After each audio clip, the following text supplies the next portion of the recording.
Okay, so we're going to start our next unit of material here.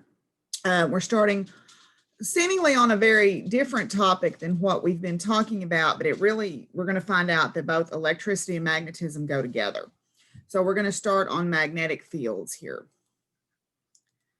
Okay, so magnetic fields are something you're sort of familiar with from, your day-to-day life. Everybody's seen a magnet probably. Magnetic fields happen because a magnet actually has two poles, which are equivalent to the positive and negative charges in electricity. So, except with a magnet, you can't separate the two poles. They always come in pairs. All right, you can't have magnetic monopoles so far as we know, which means that a magnetic field line is always closed, where we have the electric field lines that extended out like little sun rays from the charge. In the case of a magnetic field, we're going to assume they come out of a north pole and flow into a south pole. And you may have seen a picture where a teacher took some magnetic filings or something like that and sprinkled them around a magnet, and it made this sort of butterfly wing pattern. Okay.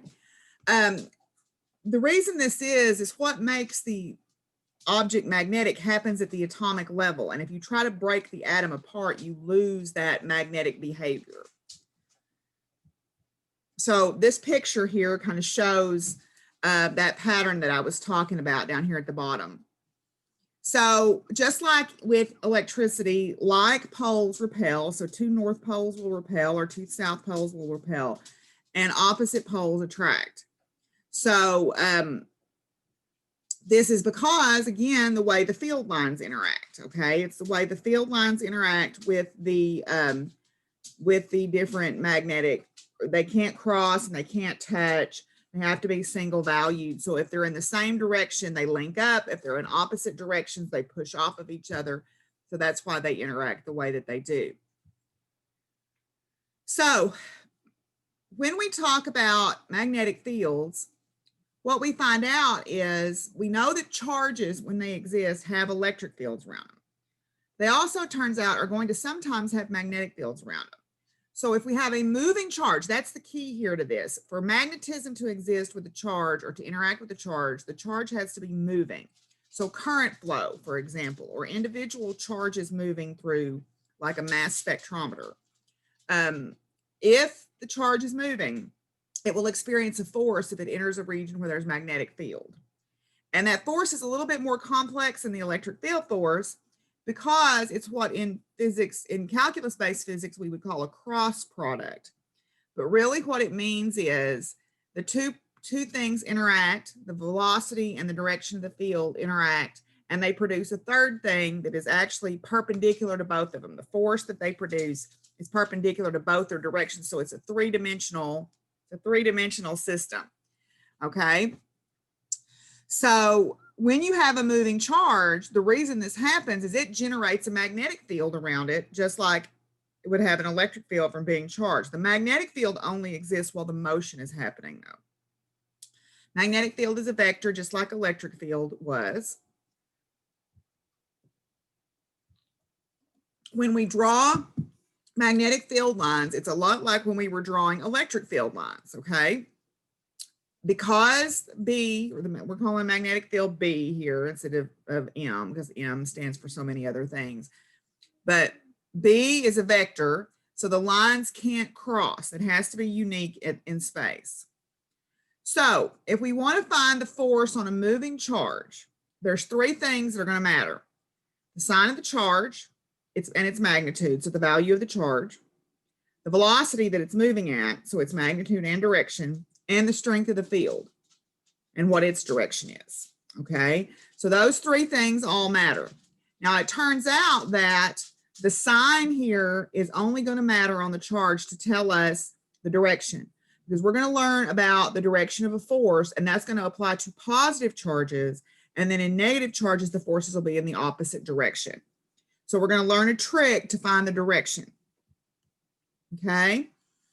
So the direction of the force is going to be dependent or perpendicular on both the field direction, B vector, and the velocity direction, the V vector, okay?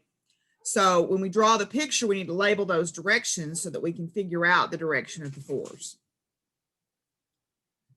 Okay, so what happens is the magnitude of the force is just a product of the magnitude of the charge, the magnitude of the velocity, the magnitude of the field, and then theta is the angle between the direction of the velocity and the direction of the field.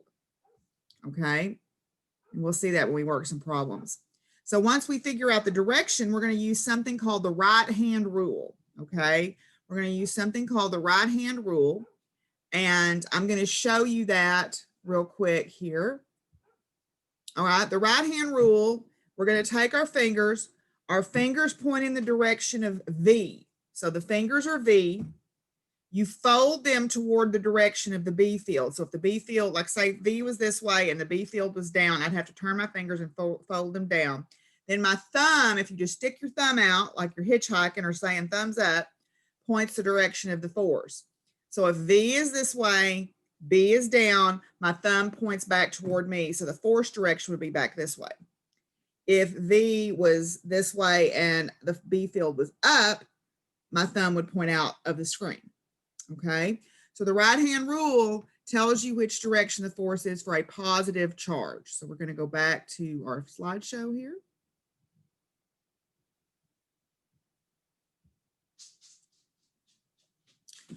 Okay, so the units of the magnetic field are kind of strange, but when we work it out, what we get is an amalgamation of units from the unit of force, and that is hiding back there. It's a Newton per amp meter, and the unit of that is the Tesla, like Nikola Tesla. So we call a magnetic field unit is a Tesla, and a 1 Tesla magnetic field is pretty strong.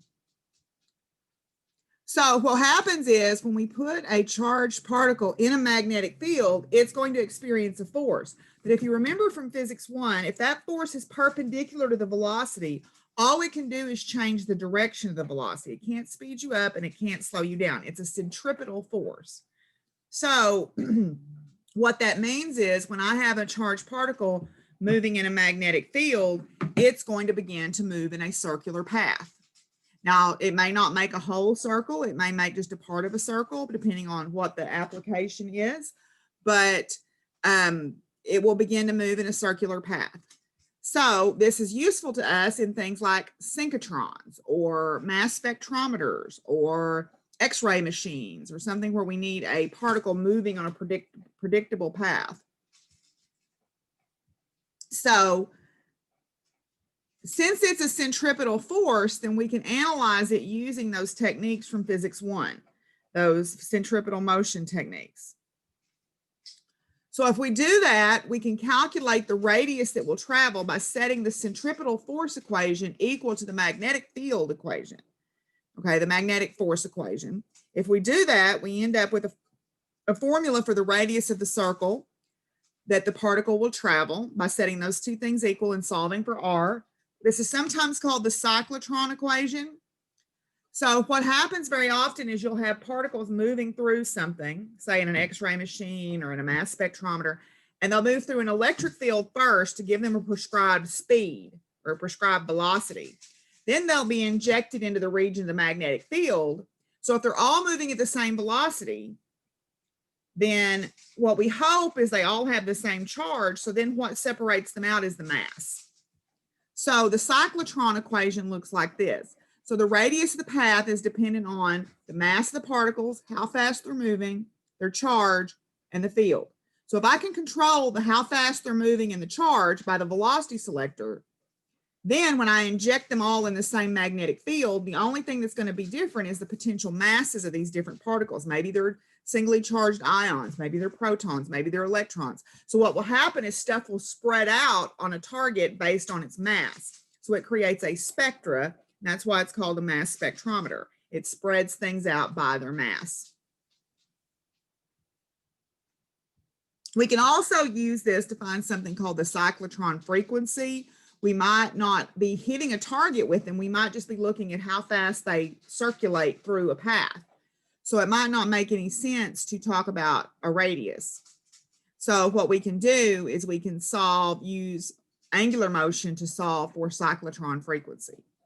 So we basically find the angular velocity of the system. All right. If moving charges experience forces, then it would make sense that current experiences a force. And it does. It works in much the same way as it does with a charge. We still use a right-hand rule, except now we have a whole bunch of charges. So you really use something called Ampere's law to integrate over the area, and you find the force. But we're not going to do that. We're just going to write down the result. So the magnetic field should exert a force on a charged piece of wire. Okay. And the force equation, then, if we remember what the definition of current is, it's charge per time. We can use that to find the force on a current carrying wire. Now, we need a direction. So the motion of the charges is going to be constricted to the wire. So we're going to call that L, the length of the wire that we're in. So the direction of the current flow, and B. Those are the two directions we need to worry about. So you are using the sine of theta to find the angle between the current flow direction and B instead of V and B. So the direction of the force depends on the orientation of the field and the direction of the current flow. We're going to use the right-hand rule again. It's going to be very similar to the other one. Instead of V being our fingers, I is going to be our fingers. So we point our fingers in the direction of the current flow. We fold them in the direction of the field, and our thumb indicates the direction of the force. Okay, so like on this example on the picture, your fingers point into the board, they fold to the right to indicate the field, and our thumb points down to indicate the direction of the force.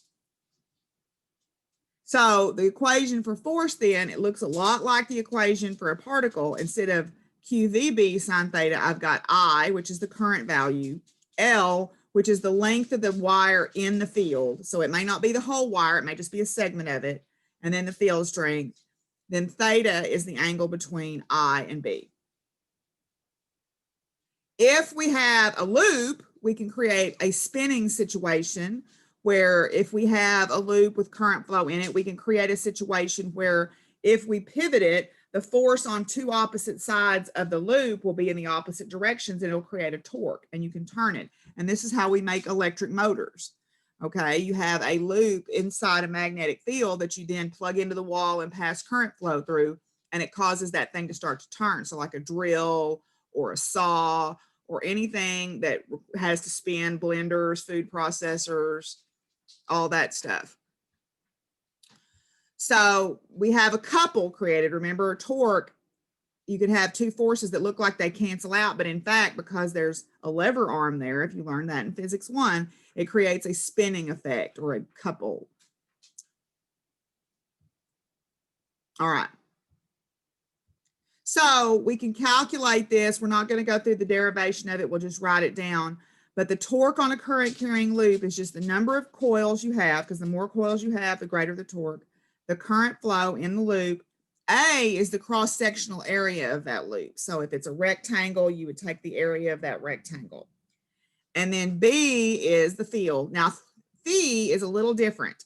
Phi is the angle between the area vector and the current flow, or the B field. So let's go back to this previous picture. The area vector is going to be perpendicular to our surface. So if I have a flat surface, the area vector is going to be perpendicular to that. Okay, so that angle A is going to determine the angle with the magnetic field. So this is my current vector. So if my loop was facing this way, my current vector, or excuse me, my area vector would point out. If it was sitting at an angle, my area vector would still be perpendicular to the surface. So that's the tricky part to doing this, is finding that angle.